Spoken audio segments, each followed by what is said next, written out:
Hello again. It's me, Kyle Lance, again. Back with my part three of my seven-part college football preview for next season. Uh, Past couple days, I've done the SEC and the ACC. Today, I'll be previewing the Pac-12, Pac-10 last season, and then added Colorado and Utah going into this year, and that should help them a little bit. They're going to have a conference championship game at the end of the year at the, the better record school uh, home. So that's not very creative there. I would have put it just in the Rose Bowl maybe. Um, but I'm gonna say Colorado and Utah. I think that they'll benefit a little, but I mean Colorado's moving into a lot easier. Utah's moving into a lot tougher, so it'll be interesting to see what plays out there. But yesterday I forgot to do an ACC Player of the Year and ACC Coach of the Year in my preview show. My ACC Player of the Year, uh, not very much room for like picking anybody really. So I'm gonna pick just Ja'Cory Harris out of Miami. I really don't know if there's gonna be any explosive players in the ACC this year, so I guess we'll find out there. ACC Coach of the Year, Al Golden out of Miami as well. But now moving on to the Pac-12, there will be some powerhouse teams involved, including my surprise team, which we'll hear about later. But let's start with the Pac-12 North. Um, Sixth place in the Pac-12 North this coming up season, I'm going to go with the Washington State Cougars. They have not been very good for a while now. They're just going to learn to get better, but I think their coach is going to be on his way out soon. Um, I say another 4-8 season, 3-9, mediocre for them. They have the potential to beat somebody big next year. They almost had that last year. I mean, they can still beat somebody, surprise somebody, but I mean they're gonna still have a mediocre year at best next year. 4-8 for them. Fifth place, Cal Golden Bears. 5-7 for them next year, just like this past season. Disappointing. Had a couple close games with Stanford and Oregon, but they didn't pull out in those.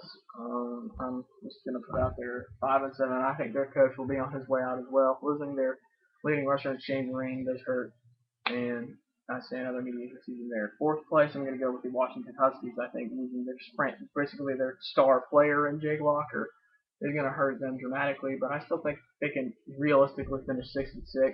Steve Sarkisian is a great coach out there. He can do. I mean, you have to take into account they were 2-6 and then won 4 straight. Sarkisian is a great motivator too, and he's beaten USC twice ever since he left USC. So that that kind of goes on his resume as well. Moving on to third place, I'm going to go with the Oregon State Beavers. Losing both the Rogers, Jacquizz, and James, but they do have a very solid defensive front, and then a very solid quarterback. So, and their coach has done a phenomenal job out there as well, even in the shadow of Oregon sometimes, like last year. They can still contend. Um, they can still contend. I'm going to say 8-4, 7-5 next year, even with that quarterback and losing the Rogers brothers that were explosive. But I still think it's going to help a little. Moving on to the second place team, I'm going to go with the Stanford Cardinals, 10-2. I think that Andrew Luck is once in a lifetime quarterback. I think he's going to be incredible in the NFL.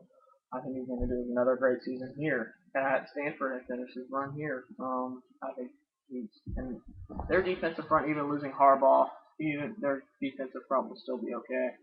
And losing their running game may hurt as well, but Stanford, I have not really ever seen Stanford succeed. Most of you that may see this video may have seen Stanford succeed before, but I really haven't seen them succeed. So I feel good for the program. They've really been a cellar dweller. I mean, 4 years ago they went, I think it was they went 1-11, and then one year they did terrible, and they still beat USC. So I mean, that's amazing.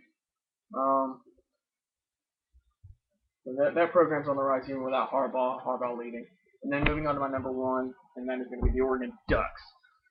Darren Thomas, Michael James coming back. They are loaded once again.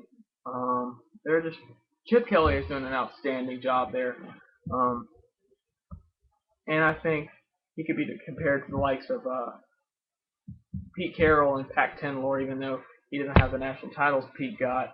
Or I mean, but he's still going to be. I think he's going to be a great coach for years to come at the University of Oregon. I'm picking them to go 12-0. I think they'll beat that. They'll beat a solid LSU team. That could be a toss-up game, but I think they will beat a solid LSU team in the first week of the season in Dallas, Texas. Remember to watch that game.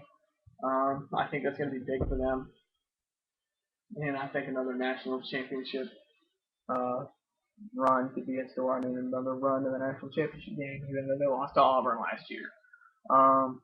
Now moving on to the Pac-12 South. That's going to consist of the other 6 teams. Starting with 6th place, I think it's going to be a rough year in the entry year for Colorado into the Pac-12. 4-8. Just losing their coach in the offseason. They got a good new coach coming in, but it's going to be a lot. In terms of opponents, a lot easier because the Big 12 was very deep with Oklahoma, Oklahoma State, and Texas. But it's going to be very tough to play teams that are on the uprise. But their division is pretty easy if you listen to the teams that I'm going to call out. But I still think 4-8. I think it'll be pretty tough in that new conference. 5th, I'm going to go with the UCLA Bruins. They disappointed me. Man.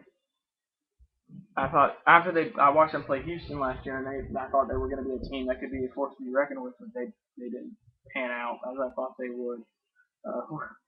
But I just don't think a very good season. 5-7. I think their coach will be on his way out at the end of the year. I keep forgetting these coaches' names. I got to remember these sometimes, but I just don't think it'll be a very stellar year for them.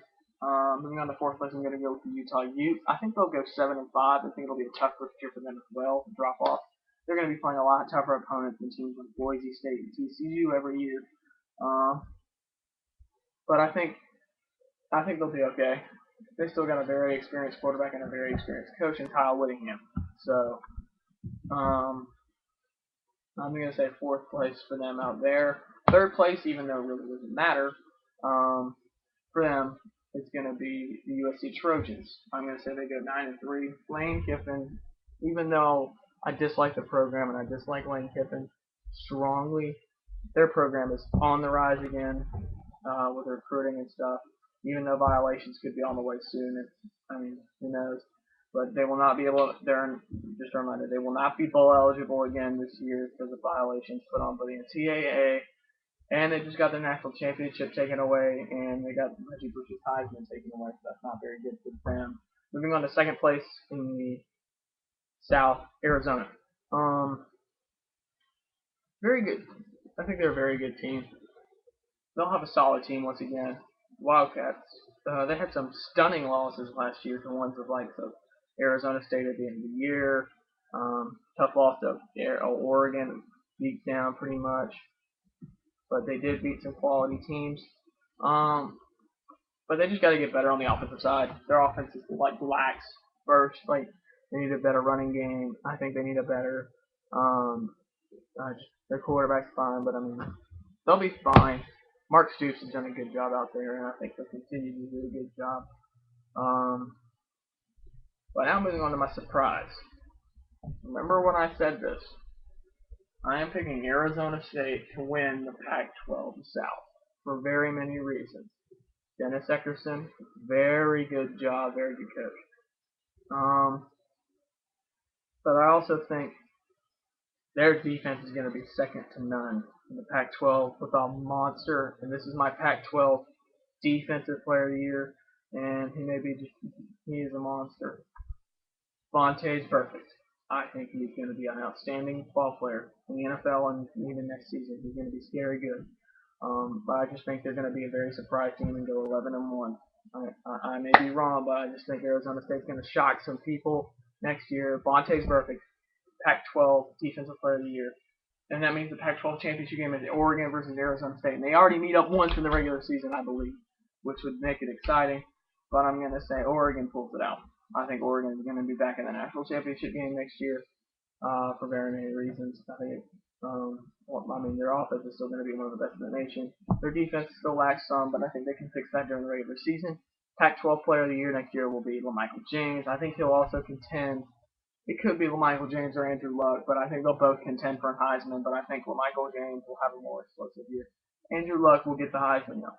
That's what I'm saying. Pac-12 Coach of the Year, Dennis Eckerson.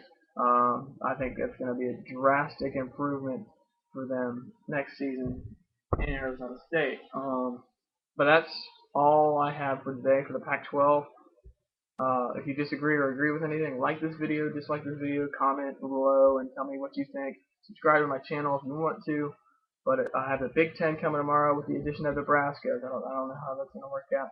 So until then, I also have my Today in Sports and WWE video. So until then, see you.